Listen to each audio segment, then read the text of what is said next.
So again, when you're talking to sellers, now Joe said something great. He said, pretend like you're the doctor. Hey, I'm the doctor. How can I help?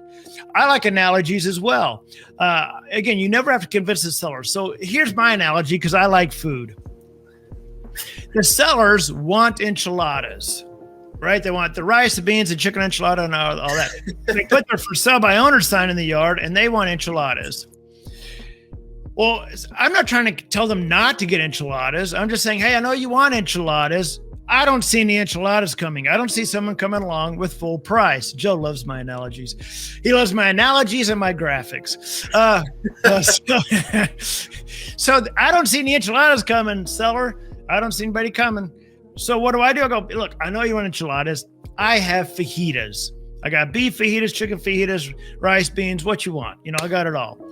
Now, I'm not forcing the seller to eat my fajitas. I'm just saying I've got them. You can take a look at them, see if you may want them. So what happens?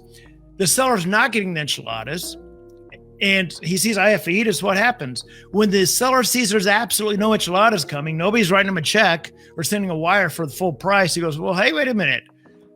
Show me those fajitas again. Boom. And you know what? I know this works because Joe and I hound on our students about follow up. You see, when the seller wants enchiladas and you go by once and go, hey, I got fajitas, and they don't take the fajitas, okay, great. But when you come back around the second time, a month later, you go, hey, so how are those enchiladas going? Because I still have fajitas. That seller's going to be like, okay, wait, show me those fajitas again, right? And when they see there's enchiladas coming, they love the fajitas. I think it's reversed though. I thought fajitas are better. And I'm from the Northeast, but I always thought fajitas were better than enchiladas. They are, in my opinion. And what I bring to the table is better than what they were going to get with enchiladas. So they don't know. They don't even know about the fajitas. They don't know because nobody's told them about the fajitas, Joe.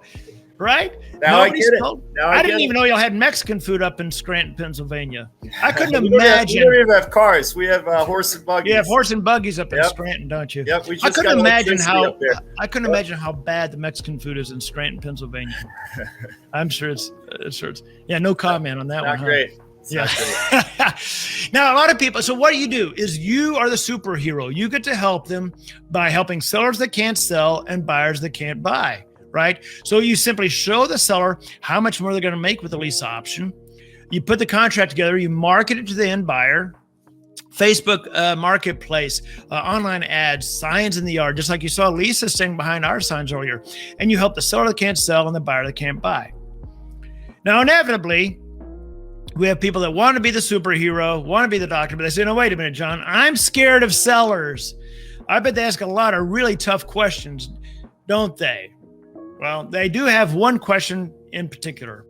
And here's an email from a couple years ago, but this email hammers home exactly the most common question. This email is from a seller. It says, hey, John, hope you had a great weekend. See questions below. And I'm going to blow that up so y'all can see it a little bit better here. Hey, John, hope you had a great weekend. See questions below.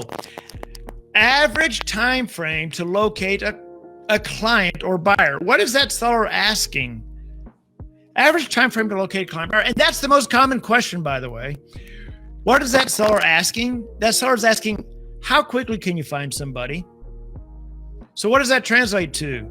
How fast can you bring the fajitas?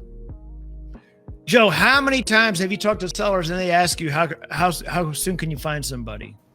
It's common. It's very common. It is the number one question. How quickly can you find someone? What they're asking you all is, how fast can you bring the fajitas? And here's the sign that I put in the yard of that exact seller. You can see he's got his for sale by owner sign. He was trying to get enchiladas. He got one of our trifold brochures or one of our postcards. He said, and where I said, hey, I know you want enchiladas. I've got fajitas. Maybe you want them, maybe you don't. Let's talk. He said, well, how fast can you bring the fajitas? Boom, baby. And there you see his sign's in the yard, my sign's in the yard. And sellers absolutely love that I'm not competing with them. I'm just saying, let's do this together.